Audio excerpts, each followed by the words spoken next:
one thing I did notice though, I don't know if you saw the image of Jimmy G and Trey Lance throwing next side by side to each other. The one thing Jimmy G has over Trey Lance, and that you mentioned it before, was that Jimmy G has a shorter leg span when he throws. Yeah. Trey And overstrides. his swing. He Yeah, overstrides.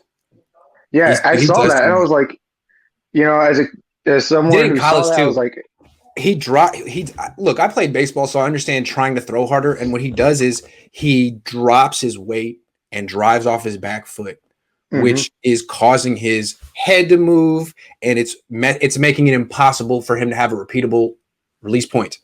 Trey, you're a very strong guy. You don't have to drop your weight and drive. And the thing about it is, like, that's how pitchers used to pitch back in the day. If you watch pitchers today, no one drops their legs and drive. It's all straight leg pitchers. Like, he needs to stop that right now. You have the arm to. You don't have to drop and drive to throw a 15-yard in, man. Just throw it, because you flat-footed. You have a stronger arm than Jimmy Garoppolo, who throws flat-footed. Exactly. Yes. And it's like, I saw that image, and he basically could have just done the splits, to be honest. Yes. To throw that ball. Yes. But and I guess this is the thing. Like, muscle memory is very hard to change. Thank goodness he's only 21 and doesn't have a long history of playing quarterback. He should be able to do it. But I mean, anyone that's tried to change their muscle memory in anything knows it's really, really hard. You need a lot of practice, because once you get into pressure situations, you revert. Did Kaepernick ever shorten? Yeah. Did Kaepernick ever shorten his release point? No. No. It's really hard to do. Yeah. And and for a lot of people asking, how did Jeff Wilson Jr. tear his meniscus, or how it's substantial?